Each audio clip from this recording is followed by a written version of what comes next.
ধন্যবাদ মির্জা ফখরুল ইসলাম সাহেব। আপনি বলেছেন ৪-৫ মাসে কোনো পরিবর্তন হয়নি, বরঞ্চ দুর্নীতির প্রবৃদ্ধি হয়েছে। আপনি স্বীকার করেছেন পারবেন না। দুর্নীতি বন্ধ করতে হলে আগে মগজ পরিষ্কার করতে হবে। মানসিকতার পরিবর্তন ছাড়া চাঁদাবাজি দুর্নীতি আপনারা বন্ধ করতে পারবেন। আরেকজন প্রতিমন্ত্রী বলেছেন এই দেশে কখনো চাঁদাবাজি বন্ধ করা সম্ভব নয়। আরে ভাই, নিজেই চাঁদাবাজি করলে বন্ধটা করবে কে? সরসায় বুথ থাকলে বুথ তাড়াবে কে? এত বুথ বিতাড়িত হবে না। কালকে দেখলাম এক সংসদ সদস্য বলেছেন তোমরা তো এই খেয়েছো ওই খেয়েছো, তাদের দুইটা অঙ্গ সংগঠনকে, শেষ পর্যন্ত তোমরা বিএনপিটাকেই খেয়ে দিবা। তারা তো সেদিকেই আগাচ্ছে। যে কাজটা আমার সন্তান করলে বীরত্ব, এই কাজটা আমার প্রতিপক্ষের সন্তান করলেও বীরত্ব, এটা স্বীকার করতে হবে। আর প্রতিপক্ষের সন্তান যে কাজ করলে সন্ত্রাসী, আমারটা করলে সেও সন্ত্রাসী। ফেসিবাদ কোনো দলের নাম নয়, এটা রোগের উপসর্গ। এটা যেখানেই পাওয়া যাবে, দল যেটাই হোক, সে ফেসিবাদী।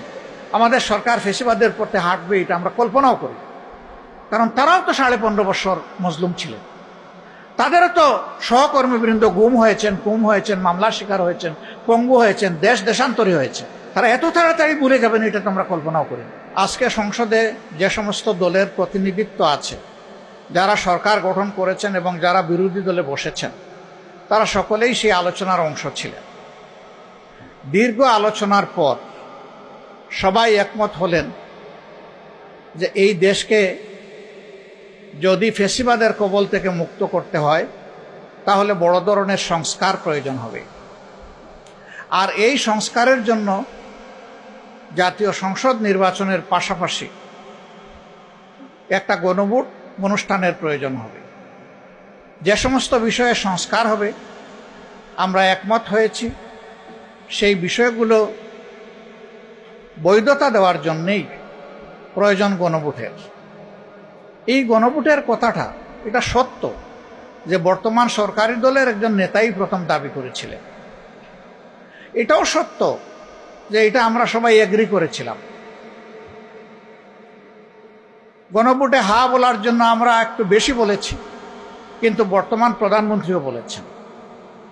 রংপুরের জনসভায় সেখানে গিয়ে আবেগ আপ্লুত হয়ে আবু সাইদকে সম্মানিত করতে গিয়ে তিনি বলেছিলেন যে গণভোটে আপনারা হা বলুন। আমরাও বললাম, তারাও বললেন, একমত হলাম।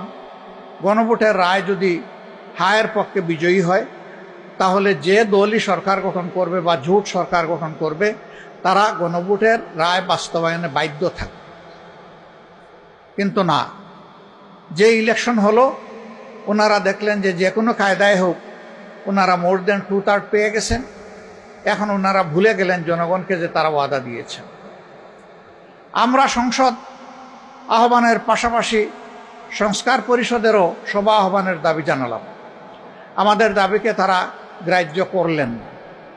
পরে আমরা নোটিশ দিয়ে সংসদে আলোচনা করলাম। তারা জবাব দিলেন, দিতে গিয়ে বললেন এইটা বাংলাদেশের সংবিধানে নাই এবং এটি হচ্ছে একটা অন্তহীন প্রতারণার দলিল। আমরা সংসদে জানতে চাইলাম এই অন্তহীন প্রতারণাটা কে করলো, কি করলো, এটার কোনো জবাব পেলাম না। কিন্তু বেশি দিন সত্য চাপা পড়ে থাকে না। সেই সংসদে দাঁড়িয়ে একই ব্যক্তি আবার বললেন যে যদি ইলেকশনটা না হয়, অর্থাৎ আমরা ক্ষমতায় তাড়াতাড়ি না আসতে পারি, এই ভয়ে তখন আমরা সব কিছু মেনে নিয়েছি। কি হলো তাহলে?